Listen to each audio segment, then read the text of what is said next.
era digital, di mana validasi publik lewat likes, views, dan followers sering dijadikan sebagai tolak ukur kebahagiaan. Kita sering terjebak dalam budaya pamer, mengejar pengakuan orang, padahal itu hanya kebahagiaan semu yang cepat hilang. Lalu apa kompas yang bisa menuntun kita agar kita tidak tersesat dalam arus hedonisme dan pencitraan semata? Jawabannya ada pada Pancasila itu sendiri. 5 sila bukan menjadi sekedar hafalan di sekolah, melainkan pedoman hidup yang terbuka, relevan, dan bisa kita jadikan sebagai terapan kita dalam era digital saat ini.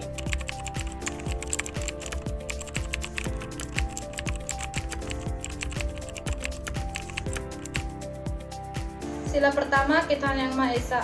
Ketika pemudi terlalu larut dalam gaya hidup hedon demi validasi publik, seringkali hubungan spiritual dengan Tuhan terabaikan. Nilai sila pertama yang menekankan kesadaran akan keberadaan Tuhan dilanggar karena orientasi hidup lebih condong pada pencitraan duniawi, bukan pada makna transendental. Hedonisme membuat seseorang lupa bahwa kebahagiaan sejati bukan berasal dari pengakuan manusia, melainkan dari ketenangan batin yang selaras dengan iman. Sila kedua, kemanusiaan yang adil dan beradab. Hedonisme yang berlebihan mendorong sikap individualis dan egois, sehingga mengabaikan martabat orang lain. Ketika validasi publik menjadi tujuan utama, empati dan kepedulian sosial seringkali terpinggirkan. Hal ini melanggar sila kedua, karena manusia dipandang hanya sebagai audiens untuk mengagumi, bukan sebagai sesama yang harus dihormati dan diperlakukan dengan adil.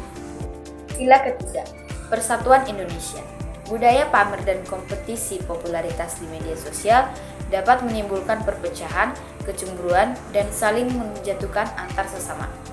Sila ketiga yang menekankan persatuan dilanggar karena perilaku hedon justru memperlebar jurang sosial dan memicu konflik identitas. Alih-alih memperkuat rasa kebersamaan, validasi publik yang berlebihan justru melemahkan semangat persatuan. Ada sila keempat, kerakyatan yang dipimpin oleh hikmat kebijaksanaan dalam permusyawaratan perwakilan, di mana Gen Z di sini terjebak dalam tren hedon yang seringkali kehilangan sikap kritis dan bijaksananya dalam mengambil sebuah keputusan. Mereka cenderung mengikuti yang namanya arus tanpa pertimbangan yang matang, bahkan rela melakukan hal berbahaya demi mendapatkan popularitas. Ini melanggar sila keempat, karena mereka mengambil keputusan bukan diambil berdasarkan kebijaksanaan mereka, tetapi adanya dorongan sesaat untuk menerima yang namanya pengakuan dari masyarakat. Sila kelima, keadilan sosial bagi seluruh rakyat Indonesia. Gaya hidup hedon yang dipamerkan di ruang publik memperlihatkan ketidakpekaan terhadap realitas sosial. Ketika sebagian orang berjuang untuk kebutuhan dasar, perilaku pamer kemewahan justru mempertegas ketidakadilan. Sila kelima dilanggar karena sikap tersebut tidak mencerminkan semangat berbagi, peduli, dan menciptakan keseimbangan sosial, melainkan memperkuat kesenjangan. Hidup hedon memang tampak indah di permukaannya, tetapi sesungguhnya itu hanyalah sebuah fatamorgana yang menipu. Pancasila mengajarkan kita bahwa kebahagiaan sejati bukanlah hasil dari sorakan publik ataupun gemerlapnya dunia maya, melainkan dari hati yang tenang, jiwa yang peduli, dan hidup yang selaras dengan nilai luhur bangsa.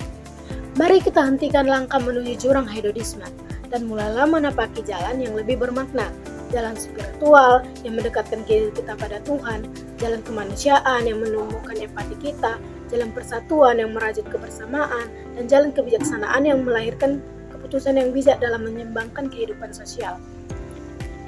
Jangan biarkan validasi publik itu mengendalikan hidup kita.